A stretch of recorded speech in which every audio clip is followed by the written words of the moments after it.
బురదలో ఉన్న పద్మంలో తేనె ఉంటుంది.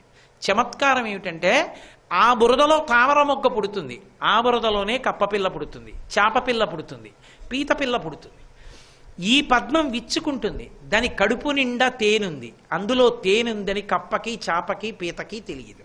పక్కన అడవిలో ఉన్న తుమ్మెదకి తెలుసు, అది వచ్చి ఈ తేనె తాగుతుంది. అది తాగుతున్నవి ఇవి చూస్తూ ఉంటాయి, తెలియదు వీటికి తాగడం రాదు. పద్మము అన్న మాటకు అర్థం ఏమిటంటే వికసనము. వికసనము అంటే విచ్చుకోవడం. విచ్చుకోవడం అనేటటువంటిది ఒక క్రమంలో ఉండాలి, ఒక క్రమంలో ఉండాలి తప్ప క్రమం లేకుండా ఉండకూడదు. అదే సృష్టి వికసనము అంటారు. అమ్మవారు ఈ సృష్టి చేసినప్పుడు అయోమయం లేకుండా చేస్తుంది. ఎన్ని ప్రాణులు రెండంచెల్లో తినాలి ఆవిడ నిర్ణయం చేసింది. ద్వైపం అంటారు. రెండంచెలలో తినే ప్రాణులు మూడే ఉంటాయి లోకంలో. ఏనుగు రెండంచెల్లో తింటుంది, తొండంతో పట్టుకుని అప్పుడు పెట్టుకుంటుంది నోట్లో. కోతి చేత్తో పట్టుకుని నోట్లో పెట్టుకుంటుంది, మనిషి చేత్తో పట్టుకుని నోట్లో పెట్టుకుంటాడు. రెండంచెల్లో తింది అంటే ఉత్తమ ప్రాణి అని గుర్తు. ద్వైపం, మిగిలినవి కలియబడి తింటాయి ఒక్క అంచెలో, అంటే హీన ప్రాణి అని గుర్తు. కాబట్టి ఏమిట్రా కలియబడి తినడం, కుక్కలా అంటారు. అందుకే మనిషి మనిషిలా తినాలి. ద్వైపం, రెండంచెలలో తన చేత్తో తినాలి. తినేటప్పుడు భయంకరంగా సూదుల్లాంటివి పట్టుకుని పొడిచి పీకి తినడం ఈ దేశ సంప్రదాయం కాదు. బహుమర్యాదతో అతి మృదువుగా అన్నపు ముద్ద పట్టుకు తింటారు. నాకు ఇప్పటికీ మా గురువు గారు చేసేటటువంటి భోజనం చూస్తే ఆశ్చర్యంగా, నా జన్మాంతరంలో నేను ఆయనలా ముద్ద కట్టుకు అన్నం తినడం వస్తుందా అనిపిస్తుంది నాకు. మల్లె పువ్వులు ఏరితే ఎలా ఉంటుందో అంత మృదువుగా ఎత్తుతారు ఆయన అన్నాన్ని, అంత అందంగా ముద్ద చేసి తింటారు. ఆఖరికి మహానుభావుడు ఎంత అందంగా తింటారంటే ఆ కంచంలో కింద ఎత్తి పొయ్యడానికి కానీ, ఆ కంచాన్ని కడిగేటప్పుడు ఇలా తీసి పక్కన పడేయడానికి కానీ ఏమీ ఉండవు.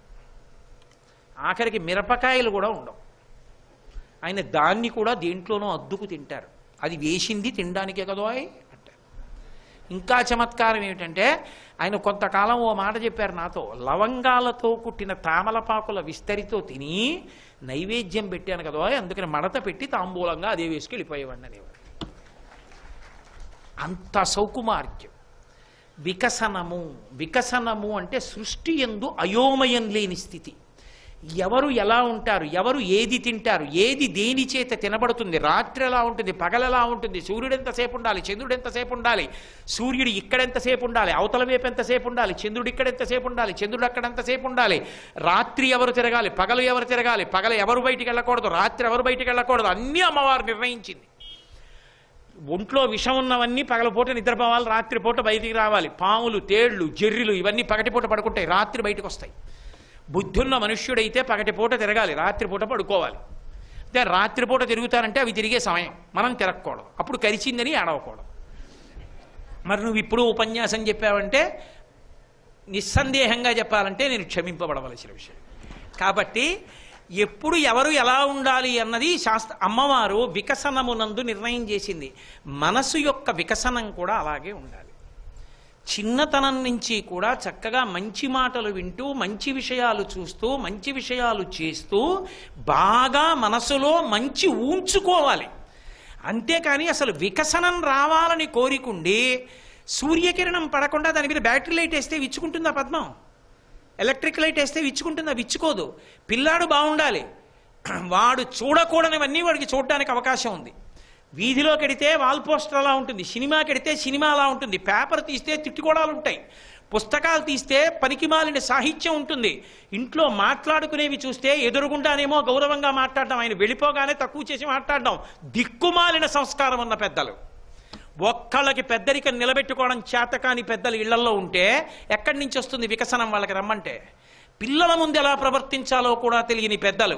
పిల్లలు తిరుగుతారా రోడ్డు మీద, మనం ఇలాంటివి పెట్టకూడదని తెలియనటువంటి వాల్ పోస్టర్లు, ఇవి చూపించకూడదని తెలియని సినిమాలు, ఇలా ప్రసారం చెయ్యకూడదని నియమం లేని టీవీలు, ఇలా ఉండకూడదని చెప్పలేని ప్రభుత్వాలు. అలా ఉన్నప్పుడు వ్యవస్థలో వికసనం సరిగ్గా లేకపోతే అవ్యవస్థ ఎందుకు రాకుండా ఉంటుంది? సరస్వతీ కటాక్షము అంటే వ్యవస్థ ఏర్పడడము అన్న మాటకు అర్థం ఎక్కడుంటుంది అంటే వికసనము క్రమక్రమంగా ఉండాలి. ఏ వయసుకి ఏది ఎలా అందించాలి. అందుకే చిన్నపిల్లల్ని కూర్చోపెట్టి నీతి కథలు అని చెప్పేవారు. అంతేగాని A for apple B for boy నేనేం వ్యతిరేకించట్లేదు. కానీ అసలు వికసనానికి కావలసినది అందించేవారు. తాతగారి తొడ, తాతగారి మంచం పిల్లవాడి సంస్కారానికి ప్రాథమిక పాఠశాల కాదు, విశ్వవిద్యాలయం. ఒకప్పుడు తాతగారు మనవణ్ణి పక్కన పడుకోబెట్టుకుని, ఒరే నాన్న, వెనకటికి ఒక కాకి ఉండేదిరా, కాకి మాంసం ముక్క తెచ్చిందిరా, చెట్టు మీద కూర్చుందిరా, ఇంకా పెట్టుకు తిందాం అనుకుంటోందిరా, జిత్తులు మారినక్క కిందకొచ్చి చెట్టు కొమ్మ కింద కూర్చుని కాకి నోట్లో ఉన్నటువంటి మాంసం ముక్క కింద పడిపోయేటట్టు చేద్దామని దాని వంక చూసి, కాకిబావా నువ్వు ఎంత బాగా పాట పాడతావో అంది. ఆ పిచ్చి కాకి నమ్మిందిరా, అదేమో కా అంది, మాంసం ముక్క కింద పడింది, నక్కెత్తుకుపోయిందిరా అంటే మనవాడు పక నవ్వి, నాన్న నీ జీవితంలో కూడా నీ దగ్గరున్న వెత్తుకుపోవడానికి నిన్ను పొగిడేవాళ్ళు ఉంటారు, పొగిడిన వాళ్ళందరూ నీ ఎందు ప్రేమ ఉన్న వాళ్ళు కారు, ఎందుకు పొడుగుడుతున్నారో జాగ్రత్తగా తెలుసుకోసమా, లేకపోతే కాకిలే అయిపోతావు అని తాతగారు చెప్పిన కథ 70 ఏళ్ళు వచ్చినా పొగిడినవాడు ఎందుకు పొగుడుతున్నాడో తెలుసుకోగలిగిన సంస్కారం మనవడికి ఇచ్చేది. ఏమో ఎవరు పొగిడితే నేను ఎలా ఉండాలో మా తాతగారు చిన్నప్పుడు పడుకోబెట్టి చెప్పారనేవాడు. వాడు సంస్కారాన్ని అందించిన విశ్వవిద్యాలయం అయింది. వికసనం విచ్చుకుంది మనసు, వాడు ఉత్తమ పౌరుడయ్యాడు. ఈ వికసనము సరస్వతి కటాక్షంగా వస్తుంది, అంతేకాని పుట్టినరోజునే పిహెచ్డీలు అలా ఉండవు, సాధన చేత వస్తుంది. అందుకే ధారణ చేత సరస్వతి. మీకు ఇది మిగిలిన చోట్ల ఉండదు. మనకు అందుకే వాంగ్మయం వర్ణనలు ఏ ఉంటాయో అవన్నీ కూడా గజ్జలోకి వెళ్ళిపోతాయి. ఏదో ఒక అరణ్యాన్ని వర్ణిస్తున్నారు అనుకోండి, గా అని పెట్టి వర్ణిస్తారు, అంటే నువ్వు అవన్నీ బట్టి పట్టక్కర్లేదు. తొందరగా మీకు జ్ఞాపకం ఉండిపోవాలి అంటే, అది జ్ఞాపకం ఉంటే మీ జీవితం వృద్ధిలోకి వస్తుంది అనుకుంటే ఛందోబద్ధం చేస్తారు. ఉత్పలమాల, చంపకమాల, శార్దూలం, మత్తేభం, సీసం, కందం, ఆ వృత్తంలో రాస్తే పద్యాన్ని మీరు చదివితే చాలు వస్తుంది. ధారణ చేయడానికి వీలుగా ఉంటుంది పద్యం. అలా ధారణ చేస్తే ఏమవుతుందంటే, పుస్తకంలో ఉన్నది మీకు ఎలా పనికొస్తుంది? రాముడు ఏం చేశాడా ఇప్పుడు అంటే, రామాయణంలో శ్లోకం మీకు మనసులో ఉంటే, ధారణలో ఉంటే, జ్ఞాపకం వస్తే అలా మీరు నడుస్తారు. ఏది జ్ఞాపకం ఉంచుకోవాలో అది జ్ఞాపకం ఉంచుకునేటట్టుగా రచన చేసి ఇచ్చారు ఋషులు. ధారణ చేయించేవారు. చిన్నతనం నుంచే అమరకోశం చెప్పడం, మంచి పద్యాలు చెప్పడం, భాగవతం చెప్పడం, రామాయణం చెప్పడం, మంచి నీతి నేర్పడం. ఇవి లేకుండా వాడు ఇంజనీర్ అయితే, ఇవి లేకుండా వాడు డాక్టర్ అయితే, వాడు సమాజ హితమునకు ప్రవర్తిస్తాడని మీరు ఎలా చెప్పగలరు? చెప్పడం కుదరదు. అందుకని వికసనం అనేటటువంటిది ఇవ్వగలిగినది ఏది అంటే సరస్వతీ కటాక్షమే. అందుకని ఆవిడ విమలపటి కమలకుటి అందుకు కూర్చుంటుంది పద్మంలో, అంతేగాని పేటేసేవాళ్ళు లేక తామరపూలో కూర్చుందని చెప్పకూడదు. విమలపటి కమలకుటి పుస్తక రుద్రాక్షస్త హస్తపుటి. అక్కడ చూడండి సరస్వతీదేవిని, ఎడం చేత్తో పుస్తకాలు పట్టుకుంటుంది, కుడి చేత్తో రుద్రాక్షస్త హస్తపుటి రుద్రాక్షమాల పట్టుకుంటుంది. రుద్రాక్షమాల లేకపోతే స్ఫటికమాల మీకు కనపడుతోంది అనుకుంటాను, ఈ కుడి చేతిలో పట్టుకుంది. రుద్రాక్ష ఆ చేతిలో స్ఫటికమాల పట్టుకుంటుంది. ఎడం చేతి వైపు పట్టుకున్నది ఏదుందో అది కుడి చేతి వైపు పట్టుకున్నంత గొప్పది కాదని గుర్తు. పుస్తకాలు చదవడం మంచిదే, కేవలం పుస్తకాలే చదువుకుంటుంటే నువ్వు తరించవు. ఏది చదువుకున్నావో దాన్ని ధ్యానం చెయ్యాలి, దాన్ని బాగా జపం చెయ్యాలి, దాన్ని మనసులో నిలబెట్టుకోవాలి. అందుకే కుడి చేతి వైపుకి జపమాల ఉంటుంది, అక్షమాల ఉంటుంది. నువ్వు చదివినది బాగా నువ్వు ధ్యానం చేసి మనసులో నిలబెట్టుకుంటే, మననం చేస్తే అది నీ ఉన్నతికి కారణమవుతుందని చెప్పడానికి సరస్వతీ కటాక్షంలో చదవడం కన్నా చదువుకున్న దాంట్లో ఎంత జ్ఞాపకం పెట్టుకుని అనుష్ఠిస్తున్నావన్నది గొప్ప. అందుకని ఎడం పక్క పుస్తకాలు ఉంటే కుడి పక్కన అక్షమాలు ఉంటుంది. పుస్తక రుద్రాక్షస్త హస్తపుటి కామాక్షి పక్ష్మలాక్షి. రెప్పలు కలిగినటువంటి తల్లి. రెప్పలుంటే కళ్ళు మూస్తాం, కానీ అదే సరస్వతీదేవి కామాక్షిగా ఉంటే ఇలా ఉండి, మీరు ఎప్పుడైనా కామాక్షి దర్శనంలో అలా అనుభవించారో లేదో నాకు తెలియదు. మిగిలిన దేవతామూర్తులు ఇలా చూస్తారు, కానీ మీరు ఎప్పుడైనా కంచి వెళ్ళినప్పుడు చూడండి, కామాక్షి గుడ్లు ఇలా ఉండవు, ఇలా ఉంటాయి.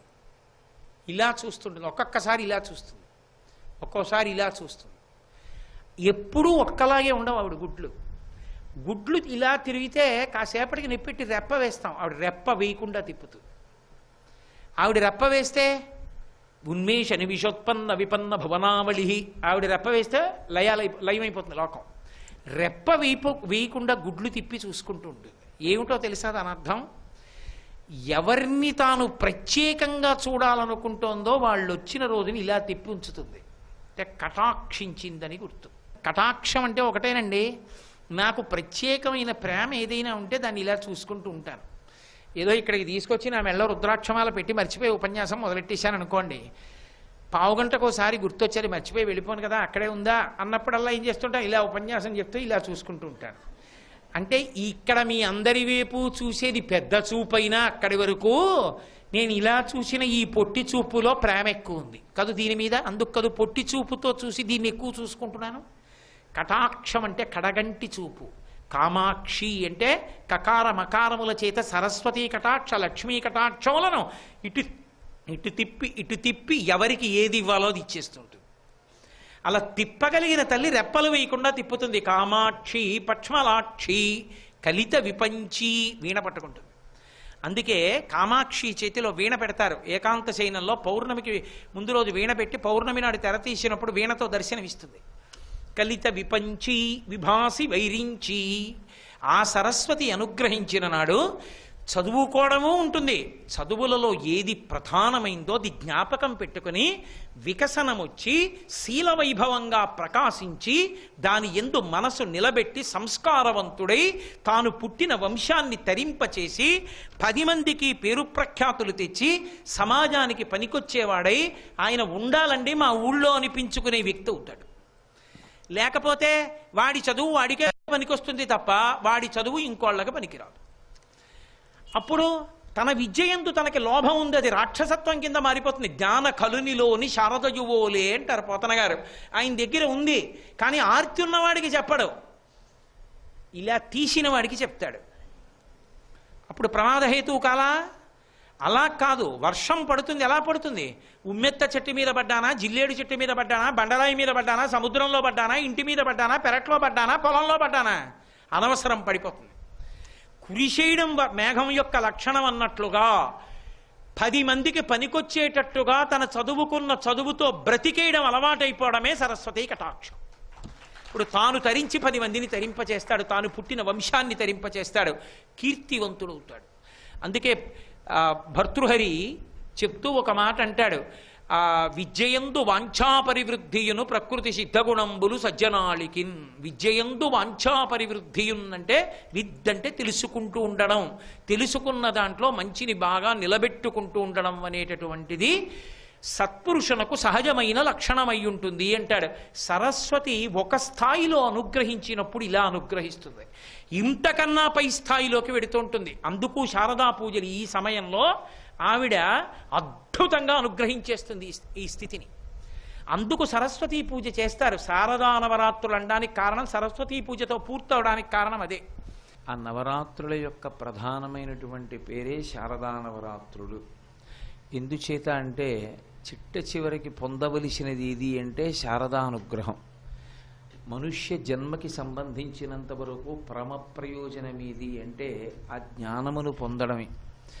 ధర్మాన్ని అనుష్ఠించడం కానీ, భక్తిని పొందడం కానీ, భక్తితో కూడినటువంటి కర్మాచరణం చెయ్యడం కానీ, శాస్త్రానికి కట్టుబడ్డం కానీ, ఇవన్నీ దేని కొరకు అంటే ఇవన్నీ పూర్వాంగములు.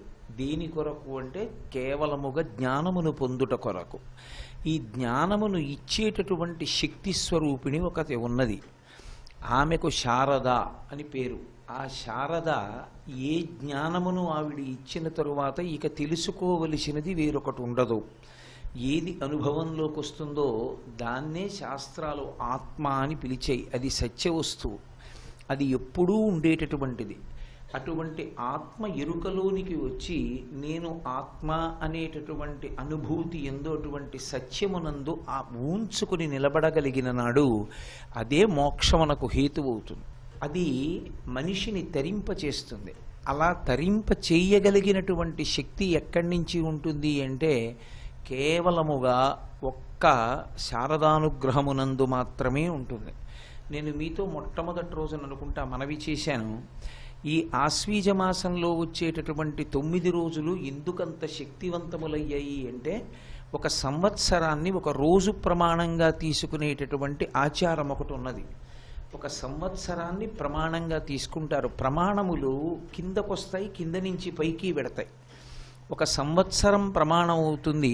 ఆ సంవత్సరంలోంచి మళ్ళీ పూర్వార్ధ భాగం, దక్షిణార్ధ భాగం, అంటే ఉత్తరాయణము దక్షిణాయనము అని రెండుగా విడుతుంది. మళ్ళీ ఉత్తరాయణం దక్షిణాయనంలో మాసంగా విడుతుంది. ఆ మాసం మళ్ళీ శుక్లపక్షం కృష్ణపక్షంగా విడుతుంది. మళ్ళీ శుక్లపక్షంలో ఒక తిథినిత్యని ఆధారం చేసుకుని ఒక తిథి అవుతుంది. మళ్ళీ ఆ తిథి యందు పగలు రాత్రి ఉంటాయి. మళ్ళీ ఈ పగలు రాత్రి ఈ రెండిటిని కలిపినప్పుడు యామములు అని పిలుస్తాం. త్రియామాం వామంతే అంటారు శంకరాచార్యుల వారు. ఇందులో ఒక ప్రత్యేకమైనటువంటి యామము, ఒక ప్రత్యేకమైనటువంటి కాలము ఈశ్వరారాధనకు అత్యంత ఉపయుక్తమై ఆనుకూల్యతని పొంది ఉంటుంది. అది ఈశ్వరారాధనకు ఎందుకు ఆనుకూల్యతని పొందుతుంది అంటే అది మనస్సు వెనక్కి వెళ్ళేటటువంటి సమయం. కాలము బహుశక్తివంతమైనది. కాలోహి దురతిక్రమ అంటాడు కృష్ణ భగవానుడు గీతలో. అలాగే వ్యాస భగవానుడు దేవీ భాగవతంలో కాలోహి బలవాన్ కర్త సతతం సుఖదుఃఖయో నరాణం పరతంత్రాణం పుణ్య పాపానుయోగత అంటాడు. కాలమే ఈశ్వర స్వరూపం. అటువంటి కాలం విభాగమునందు ఒక ప్రత్యేకమైనటువంటి కాలము మనసు వెనక్కి వెళ్ళడానికి అనుకూలిస్తుంది. మిగిలిన సమయాల్లో ఉద్రేకాన్ని పొంది ఎక్కువగా బయటికి తిరగడానికే అవకాశాన్ని పుచ్చుకుంటుంది. అలా మనసు తనంత తాను వెనక్కి వెళ్ళేటటువంటి కాలం ఏది అంటే ఒక రోజుని ప్రమాణంగా చేసుకున్నప్పుడు సూర్యోదయానికి 45 నిమిషాలు వెనక్కి వెళ్ళినటువంటి కాలం ఏది ఉంటుందో అది ఉపాసనా కాలం. అది మనసు వెనక్కి వెళ్ళేటటువంటి కాలం. అందుకే ఆ కాలము దేని కొరకు నిర్దేశింపబడింది అంటే కేవలము భగవంతుణ్ణి ఆరాధించడానికే నిర్దేశింపబడుతుంది. వెనక్కి వెళ్ళి దర్శనం చెయ్యవలసినటువంటిది పరమాత్మని. లోపల ఉన్నటువంటి ఆ ఆత్మ వస్తువే అనుభవంలోకి రావాలి. అందుకే తెల్లవారుజాము సమయం ఈశ్వరారాధనకి అనుకూలం. ఒక సంవత్సరాన్ని ప్రమాణంగా తీసుకున్నప్పుడు ఒక సంవత్సరాన్ని అంతటినీ కలిపి ఒక రోజుగా భావన చేస్తే ఆ సంవత్సరంలో మళ్ళీ బ్రాహ్మీ ముహూర్తం అంటే తెల్లవారుజాము సమయం ఏది అంటే శారదా నవరాత్రుల కాలం. ఆశ్వీజ మాసంలో వచ్చేటటువంటి 9 రోజుల కాలం ఏదుందో దాన్ని సంవత్సరానికి తెల్లవారుజాము కాలం అని పిలుస్తారు. అందుకే ఈ కాలమునందు ప్రకృతి కూడా శారదానుగ్రహమునకు అనుకూలంగా ఉంటుంది. అందుకే శరదృతువు అని పిలుస్తారు. వెన్నెల చాలా విరబూసినట్లుగా ఉంటుంది. తెల్లటి వెన్నెల కురిపిస్తూ ఈ శరత్కాలంలో ప్రత్యేకించి ఆశ్వీజ మాసంలో వచ్చేటటువంటి పౌర్ణమి నాటి చంద్రబింబం పరిణత చంద్రుడు అని రాకా హిమకరహ అంటారు శంకరాచార్యుల వారు. రాకాచంద్రుడు అని, పూర్ణచంద్రుడు అని, పరిపూర్ణ చంద్రుడు అని, పరిణత చంద్రుడు అని పిలువబడతాడు. అంటే అంత విశేషమైన వెన్నెల కురిపిస్తాడు. ఈ తెలుపు ఎలా ఉంటుందో శారదా తత్వం అలా ఉంటుంది. అందుకే అసలు ఆశ్వీజమాస శుక్లపక్షంలో వచ్చేటటువంటి మొదటి 9 రాత్రులు అమ్మవారి ఉపాసనకే సంబంధించినవి. ఇందులో మీరు ఒక విషయాన్ని జాగ్రత్తగా గమనించండి. ఎప్పుడైనా సరే ఉపాసన అనేటటువంటి మాట ఏర్పడినప్పుడు ఉపాసన చేస్తున్నాం అంటారు. ఉపాసన అన్న మాటకు అర్థం తెలుసుకోవాలి. ఉపాసన అంటే భగవంతుని సమీపమునకు చేరి కూర్చుండుట అని అర్థం. ఈ ప్రస్థానం అంతా, ఈ అనుష్ఠాన క్రమం అంతా దేనికోసము అంటే భగవంతునికి సమీపంగా ఉండేటటువంటి ప్రయత్నం కోసమని. ఆ సమీపంగా వెళ్ళేటటువంటి ప్రయత్నంలో అంతర్భాగంగా శాస్త్రముల చేత నిర్దేశింపబడినటువంటి అనుష్ఠానం చేస్తూ వెళ్ళగా ఈ 9 రోజులు ప్రత్యేకంగా శక్తి ఆరాధనము, అమ్మవారి ఆరాధనం చేస్తారు. ఇందులో మళ్ళీ ఒక చమత్కారం ఉంటుంది. ఈ 9 రాత్రులు ఉపాసన, శారదా నవరాత్రులు, వసంత నవరాత్రులు, గణపతి నవరాత్రులు అంటాం. రాత్రి ఉపాసన అంటే అసలు రాత్రి మనం ఏం చేస్తున్నాం? ఉపాసన. రేపటి నుంచి మనకి అనేక కార్యక్రమాలు ఉన్నాయి. ఇక్కడ అనేక కార్యక్రమాల్లో రాత్రి కార్యక్రమాలు ఏమైనా ఉంటాయా? రాత్రి ఫలానా కార్యక్రమం చేస్తామని ఏమైనా పెడతామా? ఏం పెట్టాం. కానీ పిలిచినప్పుడు మాత్రం నవరాత్రులు అంటాం. రాత్రి అన్న శబ్దం ఎందుకు రావాలి? అసలు అలా ఎందుకు పిలవాలి? అంటే రాత్రికి ఒక లక్షణం ఉంటుంది, అది చీకటి చేత ఆవరింపబడుతుంది. ఆ ఆవరింపబడినది ఆ చీకటి కప్పేస్తుంది, అన్నిటినీ కప్పి వస్తువు యొక్క యథార్థ స్థితి తెలియకుండా చేస్తుంది. ఎప్పుడైనా మీరు ఒక్కటి గుర్తుపెట్టుకోండి, భయము దేని వలన కలుగుతుంది అంటే యథార్థము గోచరము కాని రోజున. యథార్థము తెలియనంత కాలం, సత్యము తెలియనంత కాలం భయం ఉంటుంది. సత్యము ఎరుకలోనికి వస్తే ఇక భయమునకు ఆస్కారం ఉండదు. మీరు ఈ విషయం కించిత్ గంభీరమైంది, మీకు నేను అర్థమయ్యేట్టు చెప్పగలిగితే నేను కృతకృత్యుడను. మీరు ఒక్కటి ఆలోచించండి, అసలు భయం అనేటటువంటిది ఎందుకుంటుంది అంటే కేవలముగా వస్తువు యొక్క సత్యమైన స్థితి ఎరుకలోనే లేకుండుట వలన. సత్యమైన స్థితి తెలియకపోవడం అంటే నాకన్నా చాలా ఉన్నాయి అన్న రోజున భయం ఉండి తీరుతుంది. ఎందుకంటే నాకన్నా అధికుడు ఉన్నాడనో, లేకపోతే నన్ను నియంత్రించగలిగిన వాడు ఉన్నాడనో, నావి పట్టుకుపోయేవాడు ఉన్నాడనో, లేదా నన్ను ఏదైనా చేసేవాడు ఉన్నాడనో అనేక రకములైనటువంటి భయమునకు కారణము. అనేక రకములైన భయమునకు కారణము ఎప్పుడు పోతుంది అంటే ఉన్నదొక్కటే అన్నది ఎరుకలోకి వస్తే. ఆ ఉన్నదొక్కటే అన్నది ఎరుకలోకి రావడానికి ఆ ఉన్న ఒక్కటి సత్యవస్తువు ఏదో ఉండాలి కదూ, అదే ఆత్మ. ఆ ఆత్మ ఎరుకలోకి వస్తే ఇక నామరూపములతో సంబంధం ఉండదు. నామరూపములతో సంబంధం పోయి అంతటా నిండిపోయినది ఆత్మ ఒక్కటే. అది మీరు నారాయణ అనండి, బ్రహ్మ అనండి, శివ అనండి, శక్తి అనండి. స బ్రహ్మ సశివ సహరిసేంద్ర సోక్షర పరమస్వరాట్ రాజాధిరాజాయ ప్రసహ్య సాగిని. మీరు ఏ పేరుతో పిలవండి, దానికి పేరుతో సంబంధం లేదు. చివరికి అది నిర్గుణమైనటువంటి ఆత్మవస్తువు. అందుకే శంకరాచార్యుల వారు వేదాంత డిండిమణి చేస్తూ సాకారంచ నిరాకారం నిర్గుణంచ గుణాత్మకం తత్వం తత్పరమం బ్రహ్మ ఇది వేదాంత డిండిమహ అంటారు. చిట్ట చివరికి నిర్గుణమైనటువంటి ఆత్మయందు ప్రవేశించి ఆత్మగా అనుభూతిలోకి వస్తే ఇక ఆ చీకటి తొలగిపోతుంది. ఆ చీకటి తొలగిపోతే ఇక భయం అనేటటువంటిది ఉండదు. అంకెలలో అన్నిటిలోకి పెద్దదేది అంటే 9. 9 తర్వాత వచ్చేది సంఖ్య 10. మీరు చూడండి, 9లో ఏమున్నాయంటే 1 ఉంది, 2 ఉంది, 3 ఉంది, 4 ఉంది, 5 ఉంది, 6 ఉంది, 7 ఉంది, 8 ఉంది, 9 ఉంది. అంకెల్లో వల్ల పెద్దది 9, అన్నీ అందులోనే ఉన్నాయి. అంటే 9 రాత్రులు ఉపాసన చేస్తే ఏమవుతుందంటే 10వ రాత్రి వస్తుంది. ఆ 10వది విజయదశమి, విజయం కలుగుతుంది. ఏమిటి విజయము అంటే ఆత్మగా అనుభూతి ఏర్పడడం. ఈ ఆత్మగా అనుభూతి చిట్ట చివరి ప్రయోజనం. ఆ జ్ఞానము చిట్ట చివరి ప్రయోజనం. ఈ చిట్ట చివరి ప్రయోజనం పొందడానికి అత్యంత ఉపయుక్తమైన కాలం ఏది అంటే దేవీ నవరాత్రులే. అందుకే ఆ నవరాత్రులకి శారదా నవరాత్రులని, దేవీ నవరాత్రులని పేరు. దేవి అంటే దివ్ అంటే క్రీడించే లక్షణం ఉన్నది, ప్రకాశించే లక్షణం ఉన్నది అని. ఆమె మాయ కమ్మినంతసేపు, కప్పినంతసేపు ఆత్మవస్తువు గోచరం కాక సత్వరజస్తమో గుణముల యందు కొట్టుకుంటున్నటువంటి జీవుణ్ణి చూసి ఆడుకుంటుంది. అదే తల్లి మాయని తొలగించి ఆయనకి జ్ఞానమిచ్చి అనుగ్రహప్రదాతయై మోక్షమునకు కారణము కూడా అవుతుంది. ప్రకాశాన్ని, వెలుతురునిచ్చి చీకటిని తీసేస్తుంది. రెండిటిని ఏకకాలమునందు నడిపించగలిగినటువంటి శక్తి స్వరూపం కనుక ఆమెకి దేవి అని పేరు. అందుకే సప్తశతిలో దేవీ సూక్తము అని పిలుస్తారు, దేవీ మహాత్మ్యము అని. అటువంటి దేవికి సంబంధించిన నవరాత్రులు దేవీ నవరాత్రులు. అంటే అమ్మవారి రూపంగా ఉపాసన చెయ్యండి అని. నేను నిన్న మీతో మనవి చేశాను, ఇందులో శారదానుగ్రహము అనేటటువంటి అనుగ్రహము ప్రాథమిక స్థాయిలో ఎలా ఉంటుంది అంటే అది వికసనమునకు హేతు అవుతుంది.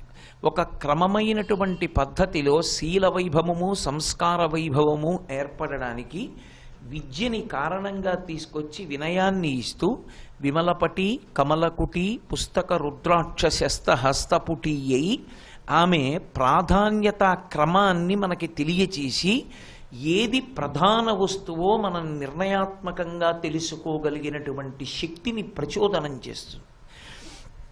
కేవలముగా పుస్తకాలు చదువుకుంటూ అదే పనిగా వెళ్ళిపోతే తరించే మార్గం ఉండదు సరికదా.